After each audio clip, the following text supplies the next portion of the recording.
Muy buen día para todos y todas los que se conectan a este canal. Bienvenidos, Dios los bendiga. En este momento, en este espacio, me dispongo a explicar un poco, a desarrollar lo que es la historia, el origen de la Iglesia Anglicana, del anglicanismo. ¿Qué pretendo? ¿Y por qué me concentro en esto? Porque hay un mito de decir que el anglicanismo lo había fundado Enrique VIII. Entonces, me dispongo a desmitificar eso. O sea, Enrique VIII sí tiene que ver en el proceso que va a llevar al rompimiento eh, con la iglesia romana, pero Enrique VIII fue siempre católico, o sea, católico en el sentido doctrinal hasta la muerte. Eh, si hay un rey o reina a quien se le deba atribuir los mayores aportes de la reforma sería a una de las hijas de él, Isabel o Elizabeth I. Como vamos a ver, el anglicanismo viene su espíritu, su identidad, incluso hasta su doctrina, viene de mucho atrás. Entonces, entro a eh, presentar. Entonces, digamos que va a ser la historia del anglicanismo. Tengo que empezar diciendo que los orígenes del anglicanismo son los orígenes del mismo cristianismo. O sea, eh, muchas iglesias que hacen parte de una iglesia. En la Biblia podemos encontrar, mirando los evangelios, Hechos de los Apóstoles, Apocalipsis, diferentes formas de entender la iglesia, diferentes formas de vivir el cristianismo. Podemos encontrar 7, 10 formas de iglesias diferentes. Incluso el mismo Apocalipsis está dirigido a 7 iglesias o 7 comunidades, pero todas forman parte de un cuerpo, de una sola iglesia. Entonces, digamos que el anglicanismo va a ser una iglesia más dentro de ese cuerpo de iglesias, que va a ser la iglesia de Inglaterra. Ahora, ¿cuándo llega o cuándo se funda esa iglesia en Inglaterra? Pues bueno, lo que dice o lo que se ha podido hallar es que prácticamente con la misma llegada de los soldados romanos a Britania, pues va a llegar incluso el cristianismo porque ya para finales del siglo II, principios del siglo III, ya hay soldados que profesan el cristianismo, pero no solamente por los soldados, sino también por los comerciantes. Entonces, van a empezar a llegar cristianos a Inglaterra. Tal vez la datación más antigua se le debe a Tertuliano. Tertuliano dice que a comienzos del siglo III, o sea, entiéndase, después del año 200, ya algunas partes de Britania eran cristianas o tenían seguidores de la iglesia. Para el siglo IV, si estamos hablando hacia el año 314, se celebra un concilio en Arles y hay participación de obispos británicos. ¿Qué les estoy diciendo entonces? Que por lo menos el siglo III o IV ya hay comunidad de cristianos en Britania, en Inglaterra. Bien, ahora, como ustedes saben, Constantino y Teodosio lograron que el cristianismo se posesionara en el territorio dominado por el imperio. También el territorio británico, que era de dominio romano, pues también se va a ver afectado por estas políticas, de tal forma que la porción del imperio romano en Britania, pues también se va a ver sometido a esta imposición, progresiva imposición del cristianismo en Britania. Bien, bueno, vamos a tener el famoso San Patricio, que evangeliza más hacia el norte, llevando incluso el cristianismo hasta Irlanda. Bien, hay algo bien interesante y por favor pónganle cuidado a esto porque desde esta época, desde el siglo V, vamos a tener una práctica que van a escuchar común hasta, eh, hasta nuestros días y es el respeto a los contextos, el aprovechar la cultura para evangelizar. San Patricio aprovechaba las características de las culturas o de la religión celta para evangelizar. Entonces ustedes van a escuchar, por ejemplo, esta cruz que ustedes ven ahí es la cruz celta, se le atribuye a él y es una combinación de elementos celtas conformando la cruz cristiana. Entonces está el aro, que es el sol al que adoraban estas culturas, y entonces el sol queda incrustado en la cruz como Cristo, el nuevo sol. Bien, y la cruz misma está hecho con estas ramas de estos árboles sagrados. Ustedes van a saber que más adelante, fechas, por ejemplo, importantes como el 25 de diciembre, que va a implicar el paso del invierno, de las épocas más frías al nacimiento del sol o al posicionamiento del sol, va a pasar a ser también el nacimiento de Cristo, por ejemplo. El árbol de Navidad, que casi en todos los hogares armamos árbol de Navidad, eso no es bíblico, no está en la Biblia. Entonces se aprovecha el árbol de Navidad, que es de estas culturas celtas, anglos, de los nórdicos, se aprovecha este árbol para dar una nueva significación dentro del cristianismo como esa esperanza, ese renacer. Es una práctica que tenían ellos de decorar árboles muertos por el invierno, los decoraban con frutos falsos o como con esa esperanza de que ese árbol volviera a dar frutos. Entonces, eso lo heredamos nosotros y tenemos en Navidad el árbol y es de origen pagano, el mismo 25 de diciembre o como les decía. Entonces, esto es una práctica muy de la antigua iglesia anglicana, ¿sí? Aprovechar la cultura para evangelizar y eso sigue hasta hoy. Luego usted sabe que va a venir la caída del Imperio Romano, estamos hablando de finales del siglo V. ¿Por qué traigo la caída del Imperio Romano? Porque va a implicar el rompimiento, por lo menos político, del territorio británico del continente. Entonces, ustedes saben que los bárbaros pues, van tomando, las invasiones bárbaras van tomando ciertos territorios. Entonces, en Britania van a quedar, por ejemplo, los anglos y los sajones, ¿sí? Por eso se le va a conocer como anglosajones. Pero en otros territorios van a estar los francos, los germanos, los godos, los visigodos, los ostrogodos, los hunos. Entonces, se va a dar el rompimiento, la caída del imperio y la llegada de nuevas culturas con nuevas creencias, ¿sí? Y entonces va a implicar una crisis del cristianismo, ¿bien?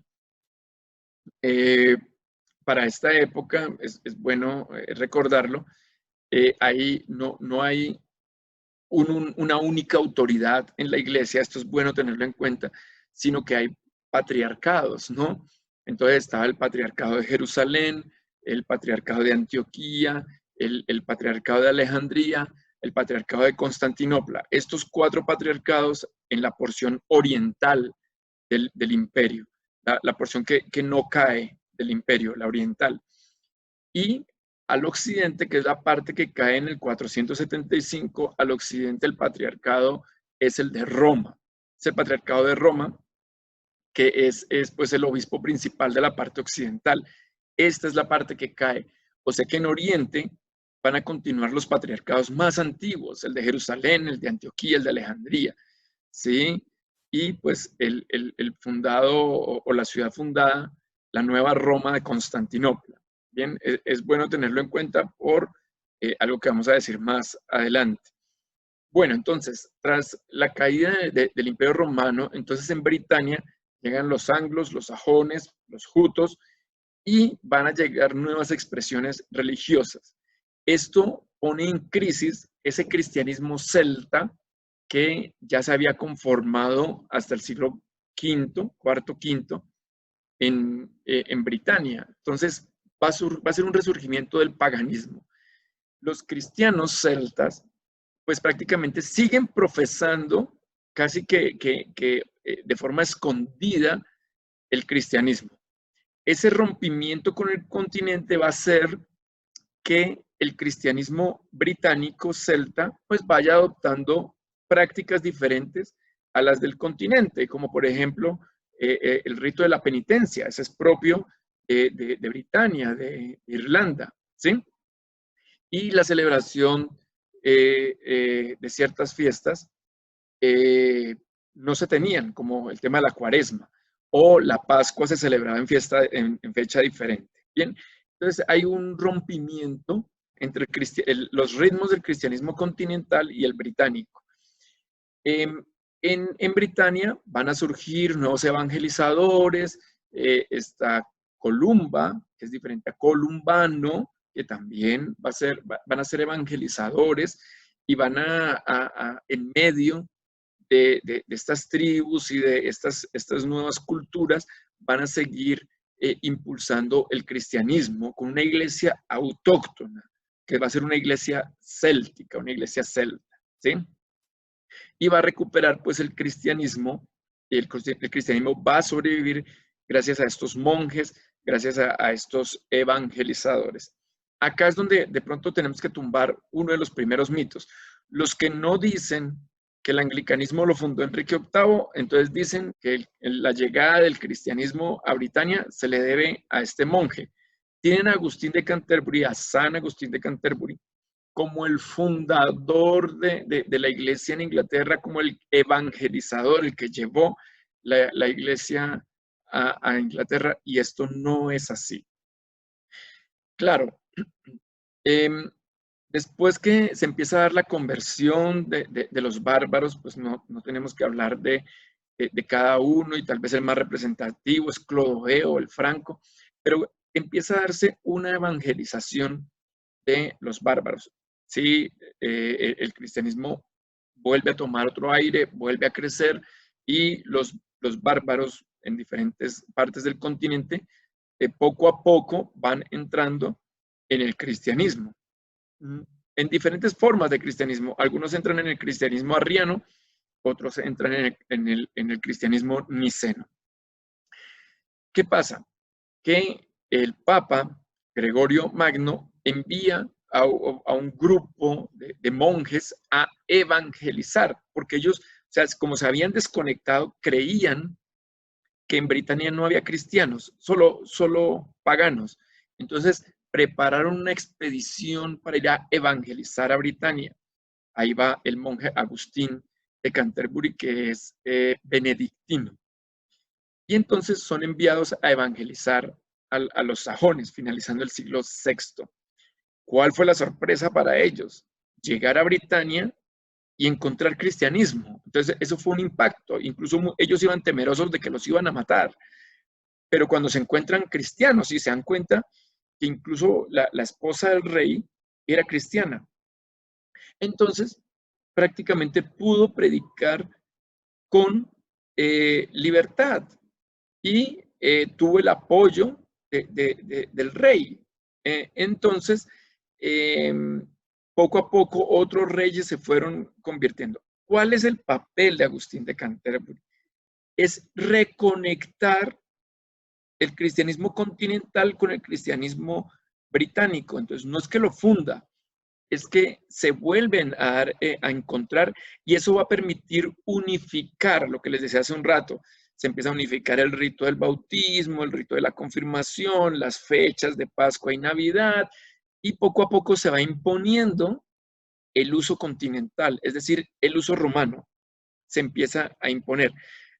Hay un poco de oposición y hay un poco de malestar, o sea, todos los monjes y obispos locales no están tan de acuerdo, ¿sí? Entonces hay un poco de oposición.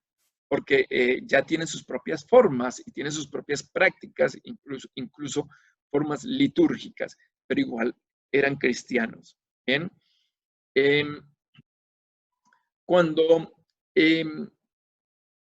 se notifica de la existencia de este cristianismo particular, este cristianismo celta, este cristianismo autóctono, Gregorio, el Papa Gregorio Magno, no pide, que esto es bien interesante, no pide destruir el cristianismo local, sino que dice, bueno, hay que aprovechar estos lugares, estos templos paganos, cierta simbología, hay que, ciertas festividades, hay que aprovecharlas y transformarlas, convertirlas en fiestas cristianas. Entonces, el cristianismo británico sigue siendo un cristianismo particular, ¿sí? Claro, se empiezan a imponer ciertas doctrinas que vienen surgiendo y ciertas prácticas, como la doctrina del purgatorio, ¿cierto? O las prácticas continentales, ¿bien? Luego viene una segunda expedición que va a ser la de Paulino de York, que también es una expedición romana que va más hacia el norte.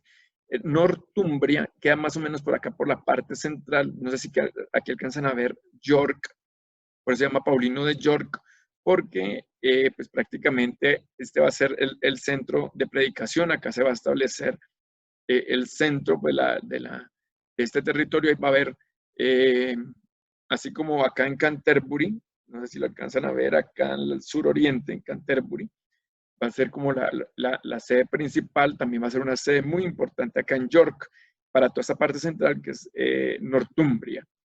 Y se va a dar una evangelización con éxito, ¿sí? Pero imponiendo los usos romanos. Bueno, ¿qué pasa? Al finalizar el siglo VI, entonces estamos entre el año 550, año 600, hay tres ramas del cristianismo en Britania. Una que es una combinación romano-británica, otra que es un cristianismo celta nativo autóctono y otra que ha acogido todos los usos romanos. Bien, perdón. A pesar de esas corrientes, hay algo interesante para que entendamos lo que es hoy el anglicanismo. Y es que aunque son tres formas de cristianismo diferente, todos se consideran parte de la única iglesia, de una única iglesia, pero con tres formas de vivirlo diferente.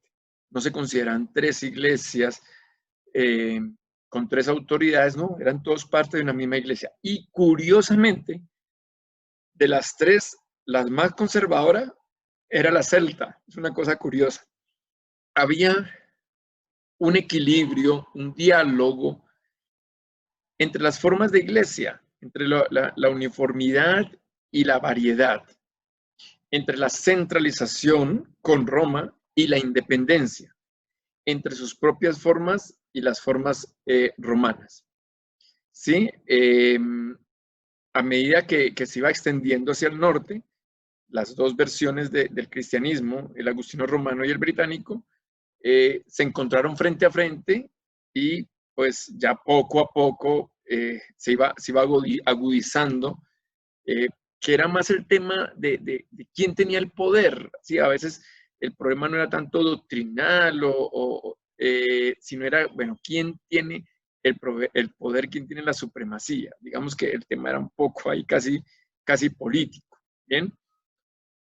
Hasta que llega un obispo, estamos hablando ya del siglo VII, que es Wilfrido de York, y él en un sínodo va a defender la supremacía romana sobre las pretensiones de las iglesias célticas. Entonces se termina imponiendo el rito o la forma del rito del bautismo, la forma de la tonsura, porque eran también diferentes, el tema de la fecha de la Pascua. Entonces hay una unificación, pero a favor de los usos romanos por este obispo, quien fue apoyado obviamente por el rey. Y esto pues fue muy fuerte o fue un duro golpe contra el cristianismo céltico. Bien, se imponen los usos romanos, la regla de San Benito, que era continental, se termina imponiendo, las fechas romanas, y se empieza a suprimir cada vez más no solo el paganismo, sino también las formas de la iglesia céltica. Beda es un sabio inglés, porque lo traigo a colación. Bueno, además de todos sus aportes, porque como les digo, era un sabio de astronomía, de cronología, de música. Él fue el primero en emplear el año AD, o sea, el después de Cristo, según el cálculo que había hecho Dionisio el Exiguo. Él es el primero en emplearlo en sus escritos. Él es un historiador, prácticamente él recoge toda la historia, o sea, todo lo que se ha dicho hasta ahora de forma muy, muy resumida, es gracias a lo que escribió, es el historiador de la iglesia en Inglaterra. Incluso es bueno tener en cuenta que él en sus escritos habla de la iglesia de Inglaterra o habla de la iglesia anglicana. Entonces, ¿cómo vamos a decir que Enrique VIII fundó la iglesia anglicana si Beda ya desde el siglo VII, VIII viene hablando de la iglesia anglicana, ¿sí? O de la iglesia de los pueblos anglos? Entonces, bueno, y pues todas las cosas que están aquí escritas, los aportes, aquí incluso habla de toda la historia pues de Britania y obviamente de la iglesia. Interesante acá que él cuando describe o habla de la iglesia de Inglaterra, de la iglesia anglicana, él dice de la catolicidad anglicana como fiel a la tradición y al mismo tiempo abierta a los cambios. Y eso es el anglicanismo hoy, una fidelidad a la tradición y una apertura a los cambios.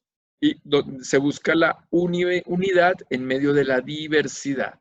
Bien, ya saben lo que implica en el siglo, finalizando el siglo VIII, saben lo que implica Carlomagno, lo que implica el padre Carlomagno, Pipino el Breve y el abuelo Carlos Martel, y todo lo que va a hacer después de Carlomagno, con el tema pues, de sus hijos y bueno, toda la dinastía carolingia, y el papel que ellos cumplen en la iglesia continental, porque si bien los territorios de Carlomagno no llegan necesariamente hasta Britania, sí llegan hasta la frontera, hasta lo que es Normandía. Él va a imponer el cristianismo entre los anglos y los sajones de la parte norte del continente. Se habla de que decapitó 4.500 sajones.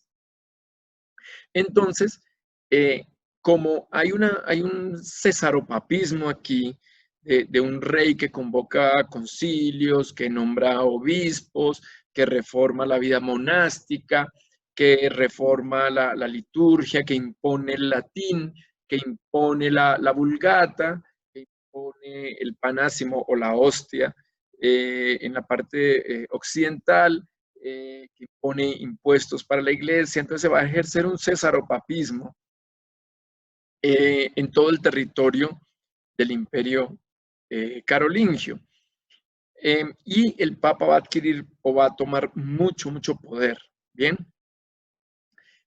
Y como la iglesia de Inglaterra está en comunión con la iglesia continental, pues todas las transformaciones de Carlomagno van a afectar también a la iglesia de Inglaterra, ¿sí? O a la iglesia anglicana. Bien, aunque no sea de dominio político de Carlomagno, sí hay un dominio eclesial. Y Carlomagno está teniendo un papel fundamental en los destinos del cristianismo, de la liturgia, de la doctrina, incluso al imponer el filioque, que va a traer un problema más adelante en el credo. Entonces todo eso va impactando también en la isla. El siglo XI es un siglo de mucha turbulencia religiosa. se va a dar el cisma de Oriente, del cual pues ya es un capítulo diferente, el rompimiento pues con la Iglesia Oriental, es decir, con los 4 patriarcados orientales. Se declara entonces la supremacía en Occidente, la supremacía romana. Se da la conquista normanda de Inglaterra, o sea, la parte de Normandía, a ver, la parte acá, la parte norte, conquista de este territorio del imperio, conquista Inglaterra. Entonces, esa conquista normanda de Inglaterra va a implicar un mayor dominio e imposición de las formas continentales. La reforma gregoriana va a imponer todavía más la autoridad papal sobre los reyes, sobre los príncipes, y va a haber una autoproclamación de iglesia única y verdadera por parte del patriarcado de Roma. Y pues también el evento de las cruzadas, que al estar ya Inglaterra anclada nuevamente a la política y a la vida religiosa del continente, pues Inglaterra también va a terminar participando en las cruzadas, tuvo un papel en la segunda cruzada y pues su papel más protagónico importante en la tercera cruzada con Ricardo Corazón de León. La reforma gregoriana, que va a implicar una autonomía de la iglesia, pasar del césaropapismo al papocesarismo, se declara el patriarca de Roma como el pontífice universal sobre las iglesias orientales y como la única iglesia válida, la única, ellos van a decir en la reforma gregoriana, la única fundada por Jesucristo, y eso hasta hoy todavía escuchamos mucho eso, desconociendo la legitimidad del cristianismo oriental o el ortodoxo, donde había otros 4 patriarcados. Entonces, es la declaración del Papa Superior a príncipes, a reyes y a cualquier patriarca de Oriente. Bien, entonces, con la conquista normanda, aquí está mejor el mapa, la conquista normanda de Inglaterra, que toda esta parte es el sur, el sur centro de la isla. Con esta conquista y con la reforma gregoriana, pues la iglesia de Inglaterra queda más vinculada, más ligada y más dependiente de los ritmos continentales. Incluso la mayoría de los obispos anglosajones fueron removidos para poner obispos continentales. Y también los efectos de la reforma gregoriana también se van a imponer en la isla. Tengan en cuenta eso. Hasta este punto, los sacerdotes se casaban, tenían esposa, tenían hijos, y como la reforma gregoriana declaró el matrimonio sacerdotal como pecado, el pecado de nicolaísmo, entonces también se va a imponer el celibato de los sacerdotes en Inglaterra. ¿Sí? Entonces todo lo que implicó la reforma gregoriana va a impactar también en el continente, en la isla, en Britania. Sin embargo, ya pasa el siglo, ya estamos en el 11, entonces pasamos al siglo 12, y cuando llegamos al siglo 12-13, la iglesia, por el papocesarismo, tiene dominio, poder sobre los reyes, y esto pues obviamente empieza a incomodar a muchos príncipes y muchos reyes del continente, pero también de Britania. Entonces empieza una resistencia también, ¿sí? Porque el Papa quiere sacar provecho económico, feudal, y el gobierno de Inglaterra va a empezar a ejercer cierta oposición. Y es cuando se va a dar en el siglo XIII, en 1215, la Carta Magna. La Carta Magna trata de derechos civiles. ¿Por qué? Porque el rey tenía pues un gobierno despótico. Entonces la Carta Magna lo que hace es ponerle obligaciones, ¿sí? Deberes al rey. La Carta Magna lo que hace es decir que incluso el rey tiene que ser cobijado por normas y que la ley está por encima incluso del rey. Pero ¿Por qué traigo la Carta Magna si es una carta de derechos civiles? Por su primer, llamémoslo, decreto y por el último. El primero y el 63, creo que el 63 es el último, que incluye el tema de la iglesia y es bien interesante porque esto lo aprobó el Papa, que la iglesia de Inglaterra será libre y gozará inviolablemente de todos sus derechos y libertades. Se está declarando que la iglesia de Inglaterra es libre, ¿sí? Queremos y ordenamos firmemente que la iglesia de Inglaterra sea libre, en el número 63.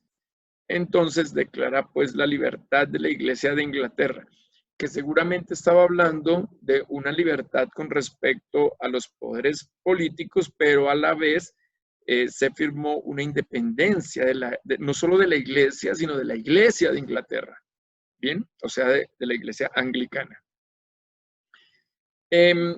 Ya con esto estamos en el siglo XIII.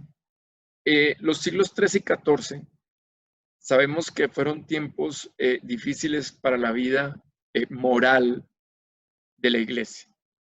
Sabemos que aunque se había impuesto el celibato, los sacerdotes seguían teniendo esposa, hijos, pero tenían no esposas, sino varias mujeres y tenían hijos por todas partes. Pero también estaba el tema del dinero, estaba el tema de la falta de formación, entonces no había una vida coherente, pero gozaban de mucho poder y gozaban de mucha riqueza. Y entonces empieza a generarse al interior de la iglesia por los siglos XIII, XIV, movimientos críticos. Basta recordar, por ejemplo, a San Francisco de Asís. Entonces, él es un ejemplo de alguien que critica esta forma de vida y este sistema. Pero también surgieron otros, ¿no? Como Pedro Baldo, ¿cierto? Los cátaros o albigenses, que sentaban una voz de protesta contra las formas de la iglesia. Obviamente, en una Edad Media, un papo-cesarismo, pues se va a imponer el control y va a llegar la Inquisición.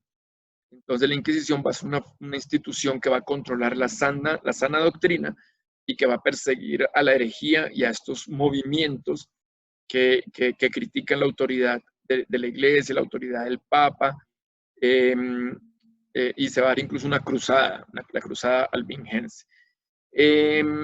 Entonces, todos estos eventos que estaban pasando, el cisma de Oriente, las cruzadas, la Inquisición, incluso lo que va a pasar en el siglo XIV, XV, con el cisma que se dio de 30 años, 40 años en Occidente, donde hubo 2 y 3 papas gobernando simultáneamente, pues esto representó un escándalo que necesitaba pues llamar la atención de lo que estaba pasando en la iglesia. Y entonces van a empezar a darse unos pre-reformadores.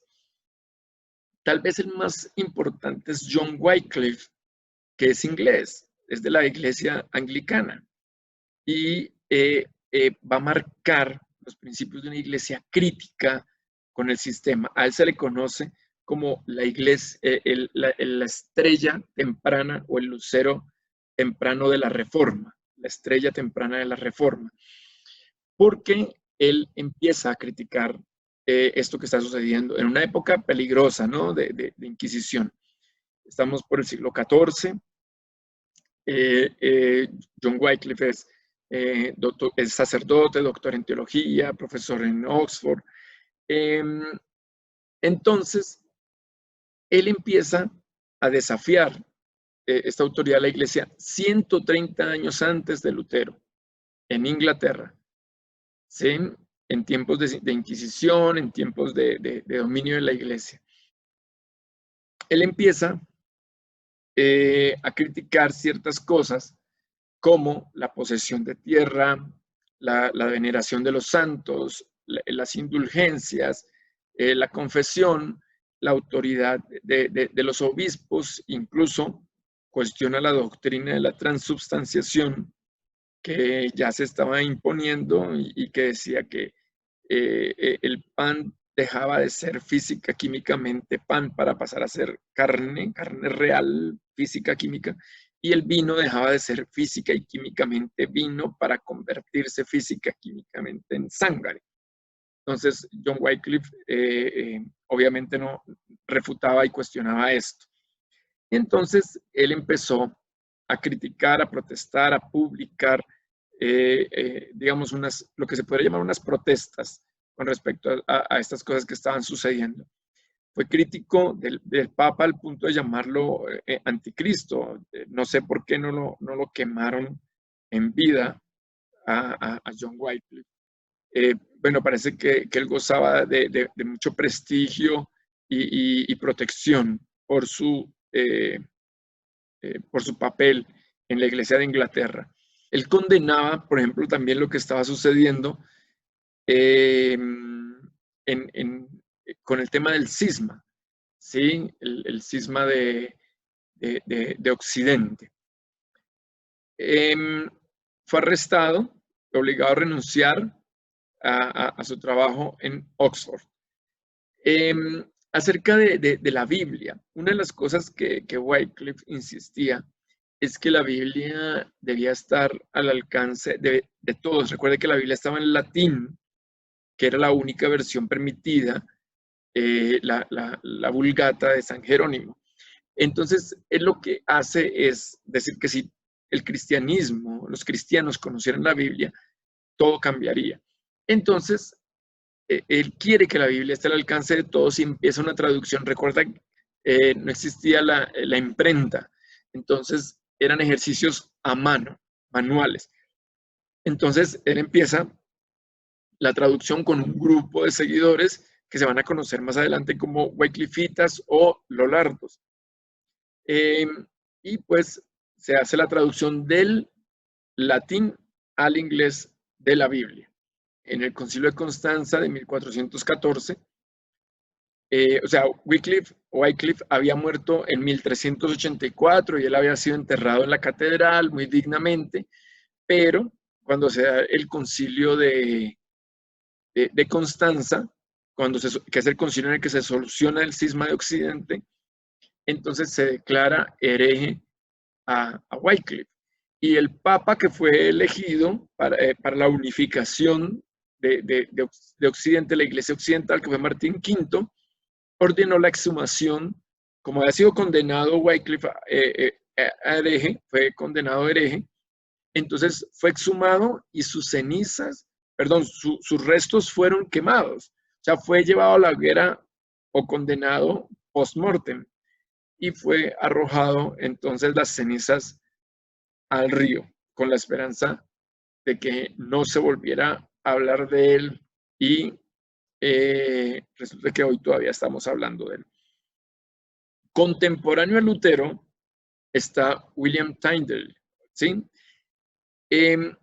Tyndale era también un sacerdote, un erudito, una persona supremamente inteligente, preparada, y él va a girar en torno sobre todo al tema de la Biblia.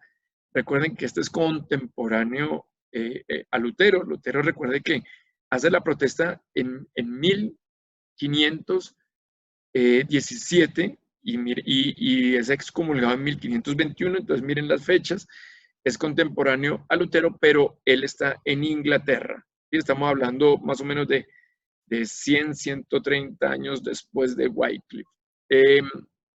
Sacerdote y doctor en teología también. Hablaba 7 idiomas, incluido hebreo y griego. Esto va a ser importante para su aporte en Biblia.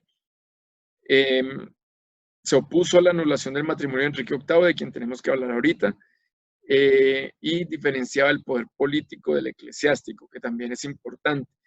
Él también, en la línea de Wycliffe, quería que la Biblia estuviera al alcance de todos, y él insiste en que la Biblia debe estar ya en lengua materna.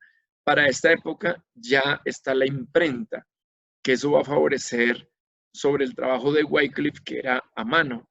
Entonces, él viajó a Alemania y allá, entonces, porque ustedes saben que la imprenta es alemana, y empieza pues su trabajo de publicación de la traducción, empezando por el Nuevo Testamento, del griego al inglés.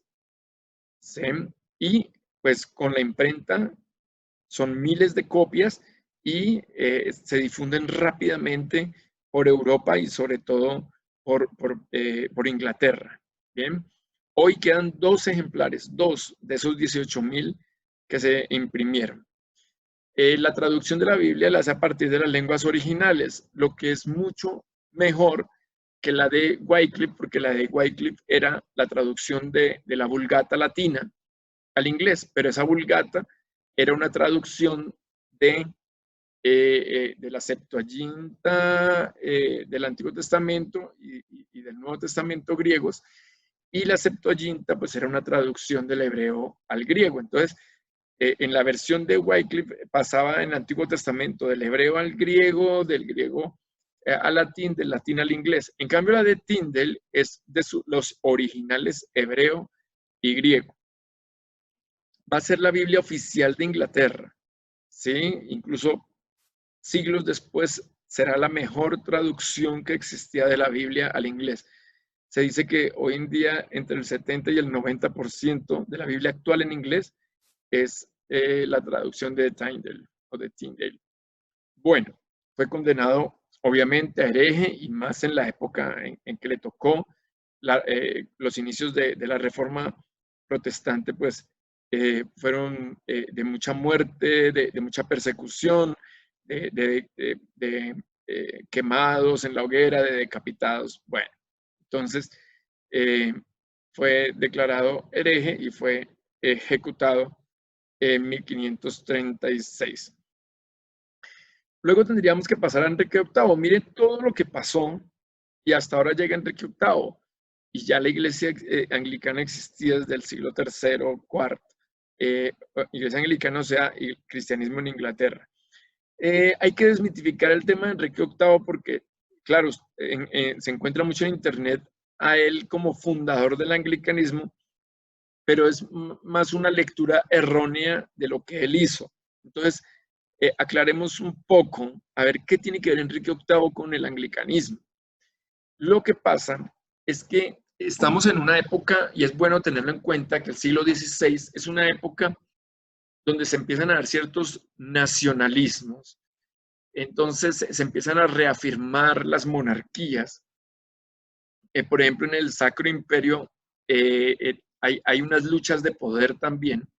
Y también hay reyes y príncipes que no están tan de acuerdo con el Papa en el Sacro Imperio.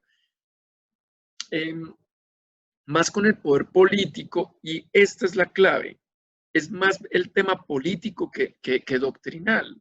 Incluso Enrique VIII era muy católico en su doctrina y en su religión. Lo que pasa es que estaba en conflicto con el Papa. Entonces, hay un espíritu crítico por el Renacimiento, eso también es importante. En tiempo de Wycliffe, 130 años antes, pues no hay Renacimiento. Entonces, digamos que esta crítica no prospera y todos son ejecutados, pero aquí ya hay Renacimiento. Entonces ya hay un despertar de las ciencias, de las artes, de la arquitectura, de la filosofía, y también hay un pensamiento crítico en la religión.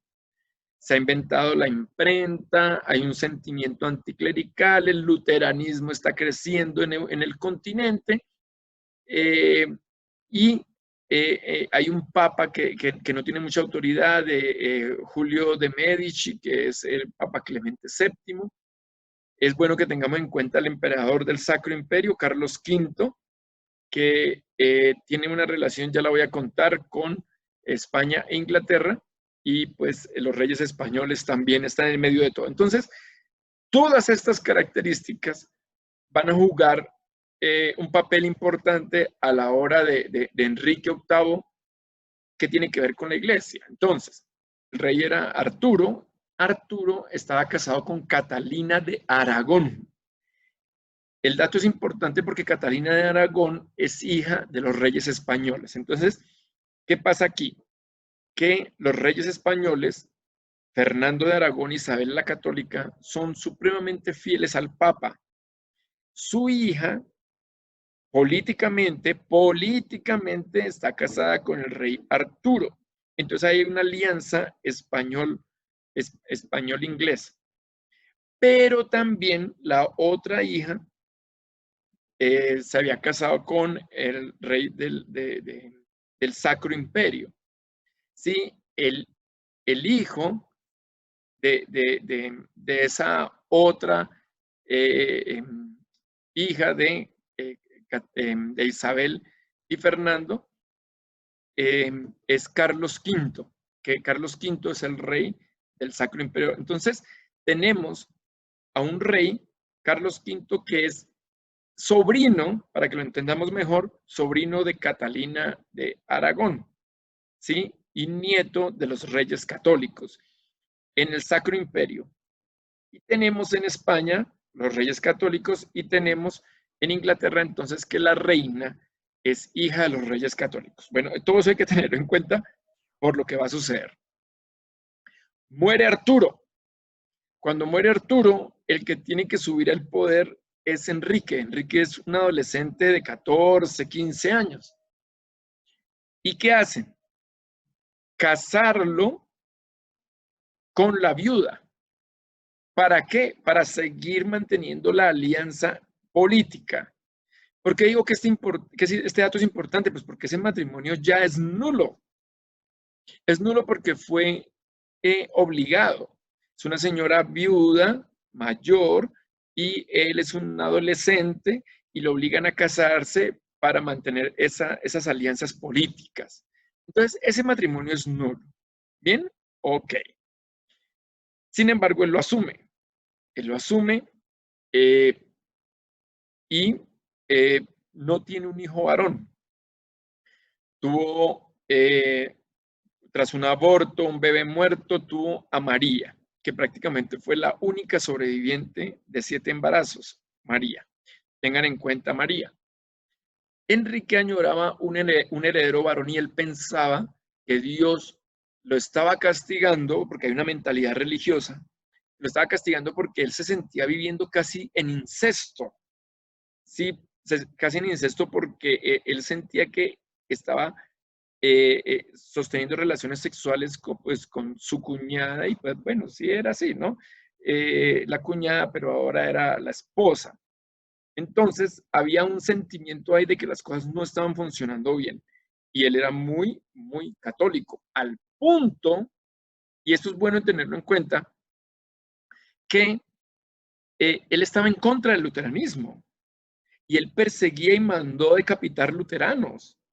Sí, la protesta no podía, o sea, la protesta que estaba sucediendo en el continente, que estaba sucediendo en Alemania, en Suiza, en Francia, no era permitida en Inglaterra porque Enrique era supremamente católico, hasta escribió un libro, ¿sí? El libro se tituló La defensa de los 7 sacramentos. ¿Por qué? Porque los luteranos y los protestantes decían que los sacramentos eran 2, bautismo y comunión o Eucaristía. Y él escribió un libro y se ganó el título de parte del Papa de defensor de la fe. Defensor de la fe. Entonces, no podemos decir que Enrique era reformado ni que fundó el anglicanismo cuando él era supremamente fiel católico, ¿sí?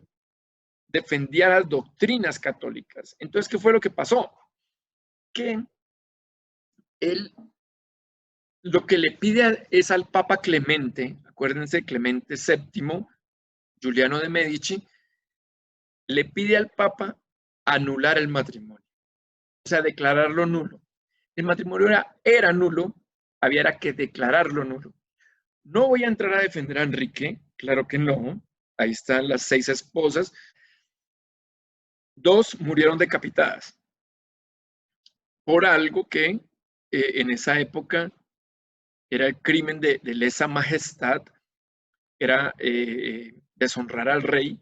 Entonces, esas 2 mujeres decapitadas se supone o se entiende que le estaban siendo infiel al rey.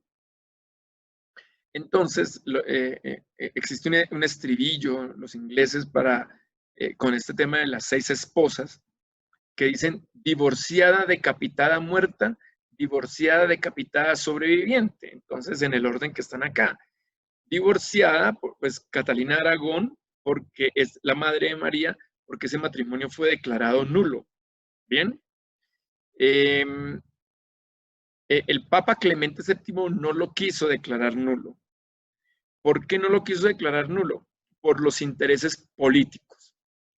Está el Papa Clemente VII, está toda la euforia del protestantismo y hay guerra protestante. El Papa quiere el apoyo de los reyes, pero algunos reyes no lo están apoyando. Entonces, él tiene que tomar una decisión. Apoya a Enrique VIII, pero entra en enemistad con España porque Catalina de Aragón es hija de los reyes españoles, pero también entra en conflicto con el Sacro Imperio porque Carlos V es el sobrino de Catalina de Aragón. Entonces él toma la decisión, bueno, entro en enemistad con España y el Sacro Imperio o no le anulo el matrimonio a Enrique y entro en problemas solo con Enrique y me gano a los otros dos reyes. Esa fue la decisión de Clemente. Entonces mire que fueron decisiones políticas, pero ese matrimonio sí era nulo. Entonces es cuando Enrique dice, entonces no me va a anular el matrimonio, pues entonces yo soy el soberano de Inglaterra, yo soy el rey, yo mando aquí y ahora yo voy a mandar sobre la iglesia, pero ojo, no es que funde una iglesia. Lo que él hace es romper políticamente con el Papa y entonces él se va a declarar cabeza de la iglesia de Inglaterra, pero es la doctrina católica y es el mismo catolicismo, solo que él se autoproclama cabeza de la iglesia por romper con unas relaciones políticas. ¿Para qué? Para poner un arzobispo y que le anule el matrimonio y así poderse casar con su segunda esposa, Ana Bolena, que va a ser la madre de Elizabeth o Isabel, que va a ser muy importante también. A ella sí la mandó decapitar, se dice que por infiel. Luego se casa con Jane o Juana Seymour, que va a ser la madre de su primer hijo, varón, Eduardo VI. Ella murió de muerte natural, ¿sí? Entonces, no digan que todas las decapitaron, ella murió de muerte natural y pues tenía derecho a volverse a casar. Y entonces se casa con Ana de Cleves, ¿sí? Con quien, pues este matrimonio también se declaró nulo, por eso se dice divorciada. Luego se casa con Catalina Howard, que resulta que era una joven, que era así como díscola, como que era muy brinconcita, y entonces como que también le fue infiel y por eso también es decapitada, ¿sí? Y al final se casa con Catalina Parr, que va a ser, ella va a ser su esposa por el resto de su vida y muere primero Enrique VIII. Por eso se dice divorciada, decapitada, muerta, divorciada, decapitada, sobreviviente. Bien. Entonces ahí están los tres hijos. María, la hija de Catalina, Elizabeth, la hija de Ana Bolena, y Eduardo, Juana Seymour. Entonces, lo que le estaba contando hace un ratico. Entonces, pues el Papa Clemente VII, el Medici, no le anuló el matrimonio, entonces él puso al arzobispo Thomas Cranmer, que fue aprobado curiosamente por el Papa Clemente VII, y el clero entonces sometió la supremacía del rey en la iglesia. Y es así como Enrique entonces se puede casar con Ana Bolena. Aquí va a ser importante el arzobispo que puso, Thomas Cranmer, porque él sí tenía una influencia luterana. Sin embargo, cuando él estuvo bajo el gobierno de Enrique VIII, él siguió con las formas romanas, ¿sí? Él era de línea más progresista porque era influenciado por Lutero. Sin embargo, los primeros pasos fueron muy conservadores. Había una tensión entre reforma y tradición. ¿Bien? Entonces, él ordena que todas las iglesias tengan la Biblia de Tyndale, la que estaba en inglés, o sea que él promueve la lectura de la Biblia en inglés, que era toda una novedad. Pero todavía defendía la transubstanciación, el celibato sacerdotal, la confesión, o sea, muy católico. Una novedad va a ser el oficio en lengua inglesa, lo que se llama lengua vernácula, en la lengua nativa. Eso va a ser una novedad de la iglesia de Inglaterra. Oficios, liturgias comprensibles. Reforma lo del tema de la invocación de los santos y pues hasta que muere Enrique, él va a conservar esa tensión conservadora reformadora. ¿Cuándo va a venir el cambio? Muere Enrique VIII y ¿quién tiene que subir al poder? Pues su hijo Eduardo VI. Eduardo VI es un niño y además era un niño enfermizo.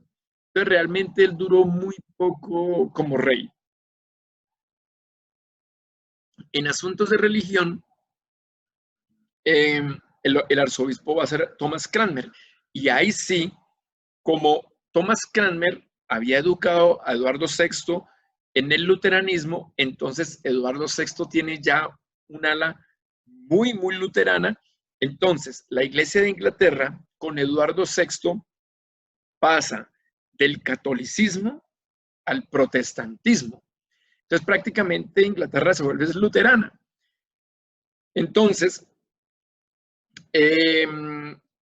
toda la doctrina luterana, ¿no? La salvación por la sola fe, se suprimen las imágenes de los templos, muchos reformadores luteranos se van para Britania, para Inglaterra buscando refugio,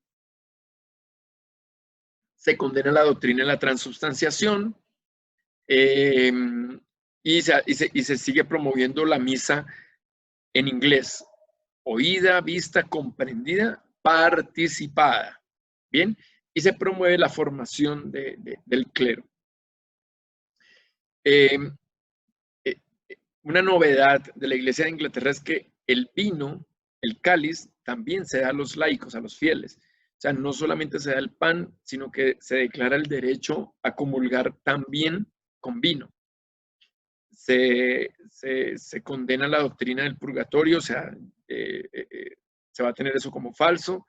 El tema de las indulgencias, el rezo a los santos, bueno, todo esto, o sea, se vuelve luterano, se vuelve protestante.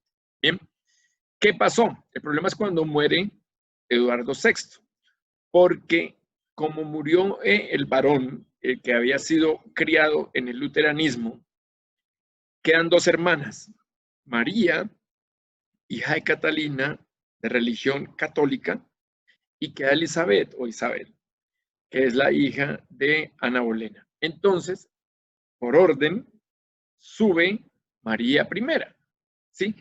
A María I se le va a conocer como María la Sangrienta o María la Sanguinaria. Ustedes habrán escuchado la famosa estribillo de Bloody Mary, María la Sangrienta, la Sanguinaria.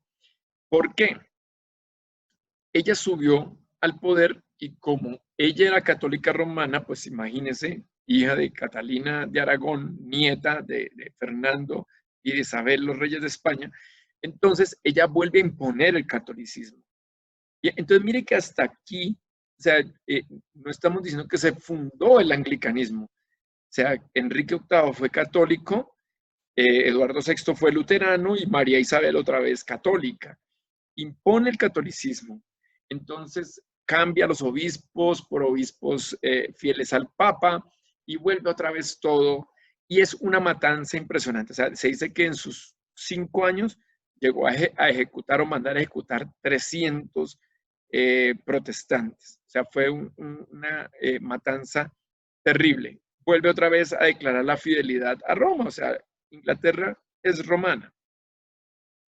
Obviamente, uno de los ejecutados pues, fue el obispo Thomas Cranmer, que se negó a huir de Inglaterra porque muchos luteranos protestantes se fueron y fue condenado pues por herejía. Él, para salvar su vida, alcanzó a retractarse de todo lo que había enseñado, pero igual María dijo que había que dar una lección, ordenó la ejecución, y en su ejecución entonces él se arrepiente de haberse retractado, y por eso lo primero que quema es su mano con la que firmó las retractaciones. Entonces muere luego María, duró 5 años el reinado, y sube al reino Isabel, que tuvo un reinado larguísimo, ¿sí? Un reinado de prácticamente 50 años. ¿Qué pasó con Isabel? Y si se le quiere achacar a algún rey, el anglicanismo tendría que ser a Isabel, no a Enrique, porque Enrique fue católico en su corazón siempre y en doctrina siempre. Fue antiluterano. Isabel tal vez es la reina que se identifica mejor con el espíritu anglicano. Ella debía decidir qué iba a pasar, porque entonces entra una expectativa, entonces a ver qué hacemos. Enrique católico, Eduardo protestante luterano, María otra vez católica, ahora sube Isabel, ¿qué va a pasar? Entonces hay una expectativa. Ella tiene que tomar una decisión. Y prácticamente la decisión con Isabel es que Inglaterra va a seguir siendo católica, pero reformada. ¿Sí? O sea, no se va a eliminar el catolicismo, pero sí se va a reformar el catolicismo. ¿Bien? Se declara entonces el acta de supremacía, donde la reina pues va a ser la gobernante suprema, pero en cuanto a la iglesia, su autoridad es administrativa, no como en el caso de Enrique, que él se declaró cabeza de la iglesia, sino administrativa. ¿Sí? Se restaura el libro de oración común de Thomas Cranmer, y se nombra un obispo que garantiza la sucesión apostólica, que va a ser Matthew Parker. No los enredo con ese tema. Simplemente que continúa la línea de los obispos que venía de Roma, por decirlo de alguna forma, pero ahora con una identidad reformada. Cuando viene la contrarreforma, el Concilio de Trento, pues obviamente la Iglesia romana se ratifica en todas sus doctrinas, en los 7 sacramentos, en la Eucaristía en latín, la Biblia en latín, el celibato sacerdotal, el purgatorio, la veneración de imágenes, la autoridad papal. Entonces el Concilio de Trento se cierra en sus posiciones, y obviamente se da el rompimiento pues con todas las iglesias del resto de Europa. El Papa excomulga a la reina Isabel por no ser fiel al Papa, y eso pues implica un riesgo, un peligro para la reina. Entonces, Inglaterra va a entrar en lo que se va a conocer como la Vía Media. El arzobispo para Inglaterra, para Canterbury, que es Parker, va a ser a la vez evangélico, a la vez conservador.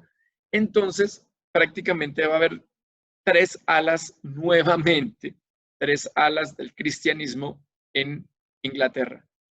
El ala católica, el ala puritana o evangélica, y un ala intermedia, moderada, entre lo conservador y lo más liberal. ¿Sí? Matthew Parker entonces va a buscar la línea media entre el catolicismo y el ala evangélica, la vía media. Y esta va a ser una palabra clave para el anglicanismo, la vía media, ¿sí? Entre lo conservador y lo evangélico. Entonces, al finalizar el reino de Isabel, ¿qué se ha logrado para Inglaterra? Que lo hace específico, propio de la Iglesia de Inglaterra. Se había mantenido la fe católica, ¿sí? O sea, sigue el catolicismo. ¿Por qué sigue el catolicismo? Porque es la Biblia católica, se mantienen los credos y la tradición de los 4 primeros siglos. Entonces es católica, tiene sacerdotes, obispos, ¿sí? Segundo, se restaura la supremacía de la Sagrada Escritura. O sea, tiene más poder y autoridad la Escritura que los documentos de la Iglesia, como declaraba la Iglesia romana que los documentos de la Iglesia tenían la misma autoridad de la Biblia. Aquí no. Lo que el Papa tiene mayor autoridad, no. Aquí es la Biblia suprema autoridad. Tercero, los laicos pueden acceder a una Biblia comprensible en inglés. Los sacramentos bíblicos, que son 2. Sin embargo, en el anglicanismo se van a conservar los otros 5, se van a llamar ritos sacramentales, pero los sacramentos son 2, ¿sí? Los bíblicos, bautismo, Eucaristía. Se restaura entonces el culto en lengua comprensible. La Iglesia romana va a continuar en latín, entonces en Inglaterra va a ser en inglés. La comunión, no solo con pan, sino también con vino. La comunión frecuente, entonces en la Iglesia anglicana va a ser semanal. Se suprime la veneración de santos y la veneración de imágenes. Se conserva el orden de obispos, presbíteros, diáconos. Eso se conserva en la Iglesia. Se garantiza la sucesión apostólica, o sea, la conexión de los obispos actuales con los apóstoles. Se repudia la supremacía del Papa, o sea, no va a haber en la Iglesia de Inglaterra algo llamado Papa. Y se rechazan enseñanzas, filosofías medievales como la transustanciación, el purgatorio, las indulgencias. Bien, se da entonces una expansión del anglicanismo, o sea, de esta forma de ser cristianos de vía media entre católicos y protestantes, tanto católicos como protestantes. Entonces se da un crecimiento que va a llegar obviamente a Estados Unidos, a las colonias inglesas de Estados Unidos, empezando por Nueva York, finalizando el siglo XVII. ¿Qué pasa? Porque aquí hay dos escudos.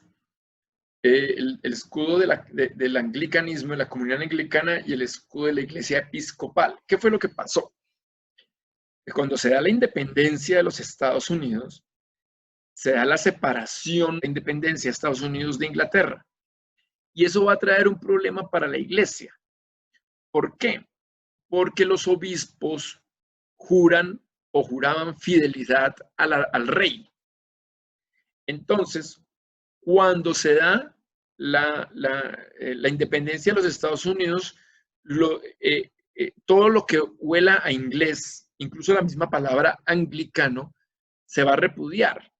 Si haga de cuenta aquí también la independencia de España, entonces no, España es el enemigo, y sí, entonces ya no es el español, sino el castellano, y estas cosas. Entonces todo lo que huela a inglés no va a gustar.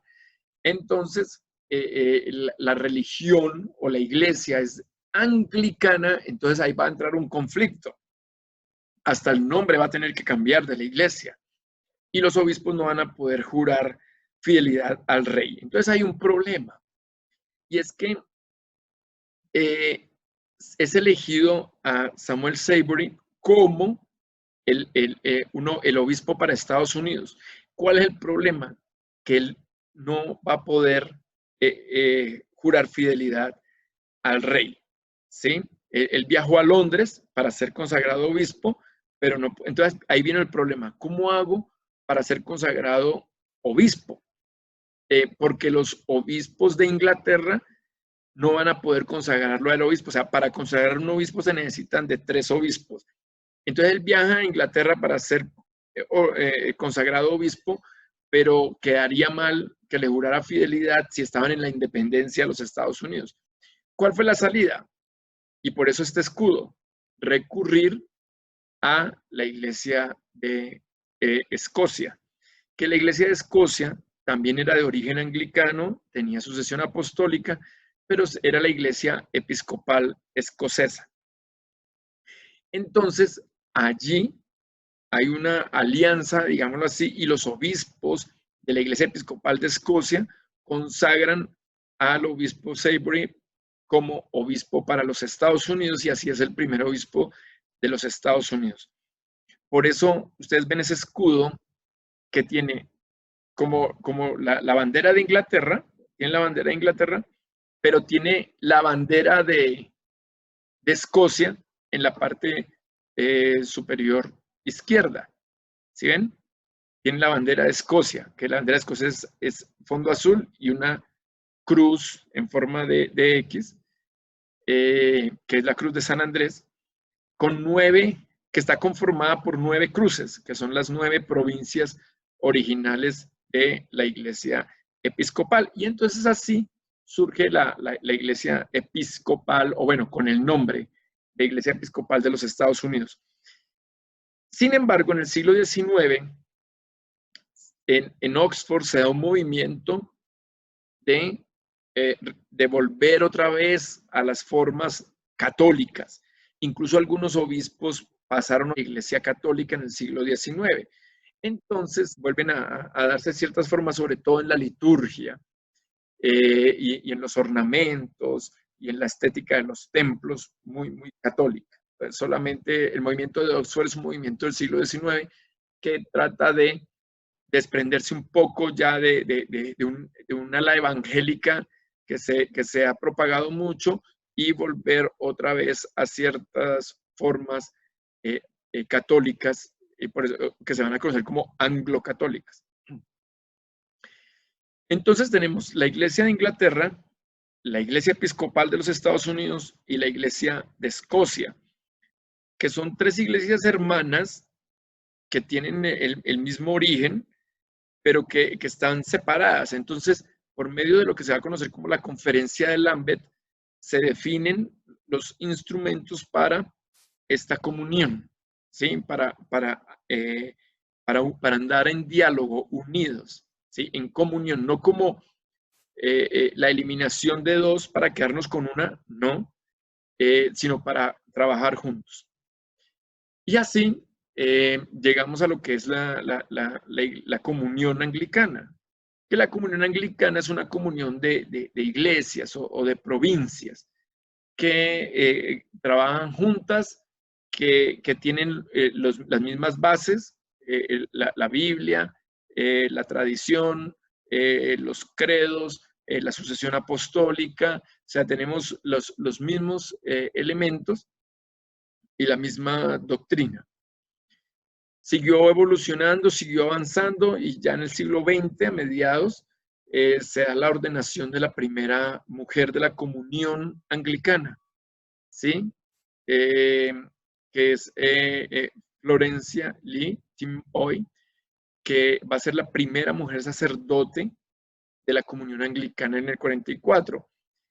Y en 1971, 2 sacerdotes mujeres más en Hong Kong. Bien. Luego ya en Estados Unidos, en la Iglesia Episcopal, en el 1974, se van a ordenar 11 mujeres sacerdotes. ¿Sí? En 1992, la Iglesia de Inglaterra va a autorizar la ordenación de mujeres. ¿Sí? 32 mujeres se ordenaron en el 94 en Inglaterra. Y ya luego obispos. Entonces, en el 89 fue ordenada obispo, ¿sí? Bárbara Clementine Harris en Estados Unidos. Y en el 2006, la obispa Katharine Jeffers va a ser la primera obispo presidente de la Iglesia Episcopal de los Estados Unidos. Tenemos un Nobel de Paz, Desmond Tutu, arzobispo de África, que luchó contra el apartheid, ganó el Premio Nobel de Paz en el 84. En 2012 se aprueba la bendición del matrimonio igualitario, parejas del mismo sexo. O sea, la Iglesia Anglicana conserva la catolicidad, pero respondiendo a los nuevos tiempos. ¿Se acuerdan lo que les dije? Que eso va a ser de toda la historia.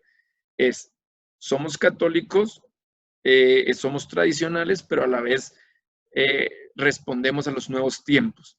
Entonces ya se aprobó el matrimonio igualitario desde el 2012 en en la iglesia episcopal, y en el 2015 ya hay liturgia para matrimonios homosexuales y heterosexuales. Y bien, eso es muy estimados, muy resumido, muy breve, el anglicanismo. Bueno, espero que haya sido pues de aprendizaje, de cultura general, de quitar ideas y cucarachas de la cabeza. Se cuidan. Chao, chao.